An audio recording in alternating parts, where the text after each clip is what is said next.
उत्तर प्रदेश के एक छोटे से गांव भैरवपुर में एक पुरानी हवेली थी। लोग उसे शिवांशी हवेली कहते थे। हवेली करीब 80 साल पुरानी थी और गांव के लोग सूरज ढलते ही उसके पास जाने से डरते थे। कहा जाता था कि वहां एक लड़की की आत्मा रहती है जो रात में खिड़की पर बैठकर लोगों को बुलाती है, लेकिन कोई भी अंदर जाने की हिम्मत नहीं करता था। आरव दिल्ली से आया एक कॉलेज स्टूडेंट था।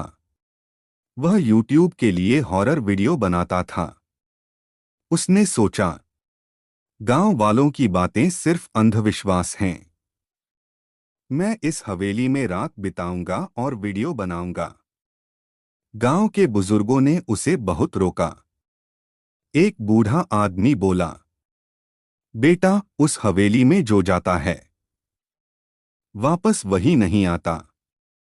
आरव हंस पड़ा और कैमरा लेकर हवेली के अंदर चला गया।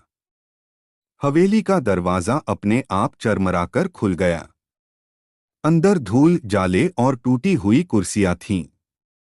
रात के 12 बजे आरव ने कैमरा ऑन किया। तभी ऊपर की मंजिल से पायल की आवाज आई, छन छन, छन छन। आरव ऊपर गया। एक पुराने कमरे में एक लड़की सफेद साड़ी में बैठी थी। उसके लंबे बाल चेहरे पर गिरे हुए थे। उसने धीरे से कहा, आरव, तुम आ गए। आरव चौंक गया। तुम मेरा नाम कैसे जानती हो? लड़की ने सिर उठाया। उसकी आंखें पूरी काली थीं, जैसे उनमें पुतली ही न हो। लड़की बोली, मैं शिवांशी हूं, इस हवेली की मालकिन की बेटी।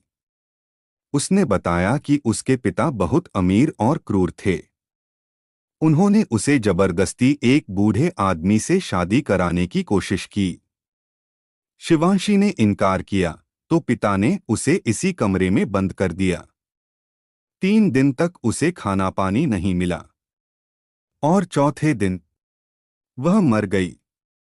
मरते समय उसने कसम खाई, जो भी इस हवेली में आएगा उसे मैं कभी जाने नहीं दूंगी।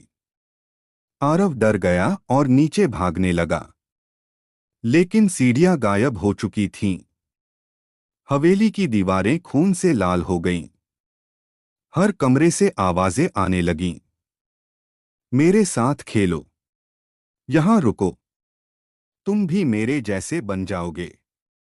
तभी उसे अपने पीछे किसी के चलने की आवाज आई। मुड़कर देखा, शिवांशी अब बिल्कुल पास खड़ी थी। उसका चेहरा सड़ा हुआ था, आंखों से खून बह रहा था। उसने आरव का हाथ पकड़ लिया। उसका हाथ बर्फ जैसा ठंडा था। शिवांशी बोली, मैं अकेली नहीं हूं। अचानक हवेली में मरे हुए लोगों की आत्माएं दिखने लगीं। कुछ के सिर कटे हुए थे, कुछ के हाथ नहीं थे। वे सभी आरव की तरफ बढ़ रहे थे। आरव चीखने लगा, लेकिन आवाज बाहर नहीं जा रही थी। सुबह गांव वाले हवेली के पास गए। दरवाजा खुला था। अंदर आरव का कैमरा पड़ा था। कैमरा ऑन था। आखिरी वीडियो में दिख रहा था, आरव रो रहा था और पीछे शिवांशी मुस्कुरा रही थी। लेकिन आरव कहीं नहीं मिला। कुछ दिनों बाद यूट्यूब पर एक नया चैनल आया, शिवांशी व्लॉग्स। पहली वीडियो में आरव बैठा था, लेकिन उसकी आंखें पूरी काली थीं। उसने कैमरे की तरफ देखा और कहा, अगर आपको हॉरर पसंद है तो इस हवेली में जरूर आना। और पीछे खिड़की पर एक लड़की बैठी थी, जो बिल्कुल आपके जैसे दिखती थी।